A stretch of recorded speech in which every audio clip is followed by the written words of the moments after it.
Welcome back to the Everybody Hates You podcast, episode 205, Hip Hop in the List. Billboard dropped their top 50 greatest rapper list, and surprisingly, I'm not that mad at it. Let's discuss. Take the dive. First off, no way Nicki Minaj is top 10, alright? That monster verse has carried her for nearly a decade now. Sorry, her rhyme schemes are basic, and she can't go a verse without calling someone her son. I think it's been longer than a decade. 50 Cent should have been top 10. All right, his reign was crazy, and he still drops bops with the theme music for the Power Universe shows. Those are the shows where I have to watch the opening credits. That's the only shows. I never hit the skip button. Drake in the top 10 I can live with, but I don't think he's top 5. Drake is the only black rapper I know to get away with not talking about social issues. He's also the rapper that made it cool to have a ghostwriter. I could even let some of that slide, all right? Not really. But he doesn't push the genre forward, which is surprising with all of his accolades. You could argue Kanye West created the lane that Drake occupies, especially with the 808s and Heartbreak, which is an example of pushing the genre forward.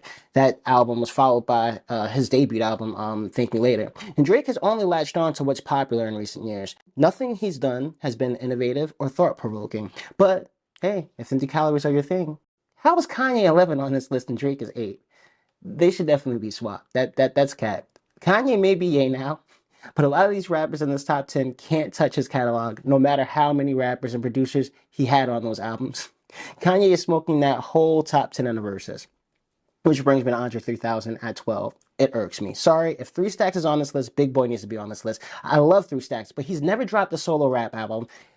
It's disrespectful of Big Boy and all the other rappers who have contributed numerous solo efforts. That I Choose You verse will forever be fire. But we need to stop it. Other than that, I think I'm okay with this list. I think I'm okay. Okay, rounding out the top 5: Eminem, Tupac, Nas, Kendrick Lamar, and Jay-Z. Yeah, Kendrick drops another album. I'm okay with putting him ahead of Jay. Yeah, Kendrick is a complete artist, down to the music and lyrics, from the music videos to his concerts. None of these guys are doing this on the level he is, artistically or intellectually. Plus, there was like a decade where Jay was recycling old Big verses.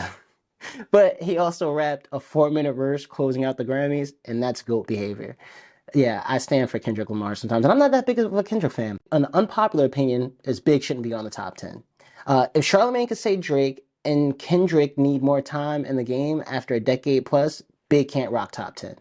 Charlamagne literally said, I feel like it's too early for Drake and Kendrick to be saying stuff like that. 8 Drake. Oh, yeah. You gotta give Drake. You gotta put Drake in that top 10, man. You gotta put Drake. I feel like it's early for Drake and Kendrick to be saying stuff like that. Nah, you can't. No. I hate his take on music, almost as much as I hate his take on politics. So some would argue no Big, then no Pac. I agree, though I'm urged to disagree because I hate how their stories are interlinked because of their beef and untimely deaths. Let me explain. The narrative of the Big and Tupac story is annoying, all right? Big's debut album, Ready to Die, dropped in 94, though his first single, Party and Bullshit, dropped in 93, I believe. He was tragically murdered in 97. He had 2 albums, one being a double album that was released after his death. This is after Pac dropped his 4th studio album, the double album, All Eyes on Me, a year prior. Now, people try to say Pac was hating on Big and was wrong for his accusations regarding Big and Bad Boy having something to do with the quad shooting. But Pac was sunning Big. He didn't see them as equals, clearly. Pac's debut album was Tupacalypse, which dropped in 91. In 92, he did Juice. In 93, he did Poetic Justice with Janet Jackson. They looked up to him. He had already had hits. Brenda's Got a Baby, Keep Your Head Up, I Get Around, Dear Mama, So Many Tears. Everyone talks about Death Row when that was only a year of a 5-year career. He was only on death row for a year before he was murdered. Then you notice everyone that's successful in hip-hop today were literally living in Pac's shadow back then. I'm sorry. So they talk about his 1 year at death row and try to erase his other albums before that. We hardly talk about the other 80% of his career unless we're talking about Juice. The narrative surrounding Pac is always the 1 year he was on death row. They barely talk about the direct connection to the Black Panthers through his mother, Afeni Shakur. There's so much history there. It has to eat these guys up that they still live in this guy's shadow, and he's dead. I'm sorry.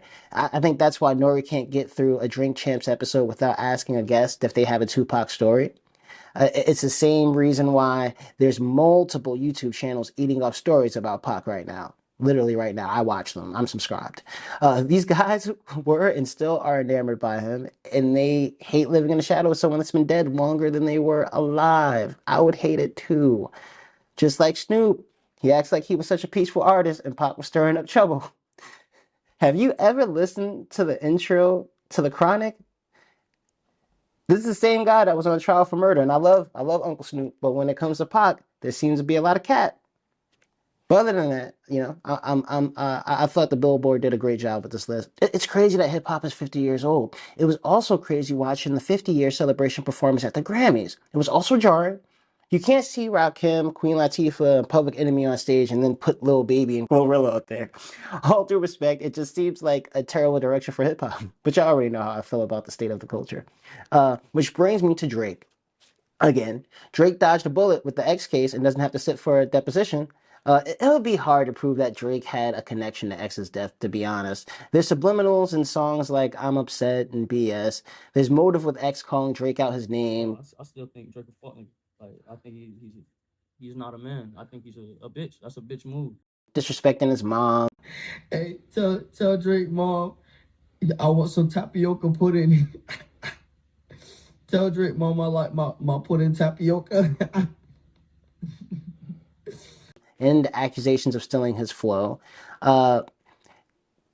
Drake's having something to do with X's murder, however, is a far reach. But those subliminals say a lot about a 30-something-year-old glorifying the death of a 20-year-old, no matter how you put it. But X wasn't a saint. He was wildly disrespectful when speaking about Drake's mom. When he was shot and killed in June of 2018, the Florida rapper was awaiting trial for a 2016 domestic abuse case involving a former girlfriend. He was charged by the Miami-Dade County State Attorney's Office with aggravated battery of a pregnant victim, domestic battery by strangulation, false imprisonment, and witness tampering. Accusations that the alleged victim detailed in a January 2017 deposition. He pleaded not guilty to the charges and maintained his innocence up until his death. There was leaked audio of a conversation he was having where he did admit to beating her. And I'll play that now. She fell through on every occasion until now. Until I started fucking her up, bro. But I started fucking her up because she made one mistake. And then from there, the whole cycle went down. Playboi Carti was also in the news this week for domestic violence. I've also noticed a disgusting trend with young kids, young boys hitting young girls. The comment sections are atrocious on these videos. It's like no one cares that boys are beating on girls. They're more concerned about race and who's right or wrong. First of all, it's never okay to resort to violence. Secondly, I'm just of the belief that men especially should not lay hands on women. Now, this isn't just a hip-hop thing, and this isn't just an American thing, but I find it alarming that domestic violence isn't denounced the way, let's say, being gay and free is. Shout out to the LGBTQ plus community. The homophobia hip-hop episode is coming. Domestic violence isn't denounced the way snitching is. For me, there's no room in society for men who put hands on women. It's cowardly, it's disgusting, period. Man, these publications always figure out a way to get us talking about these lists, don't they? I wish they could figure out how to get us to vote, right? Too soon? Okay. We complain about all these systems, though, and we choose not to participate. Like the Grammys. Artists don't get nominated, and it's like, did your team even submit your album? And how many of you in the industry sign up to vote? Be honest. Here are the qualifications to vote for the Grammys. Voters must be in good standing with their dues, which is $100 a month, as of this writing, I guess. As for who can become a Recording Academy member, the official Grammy website states Recording Academy voting members are professionals with creative or technical credits on at least 6 commercially released tracks or their equivalent. Not bad. I mean, you can't say something doesn't work in your favor if you don't even participate. And you know, that's all we have this week. And I will see you in the comments. Peace.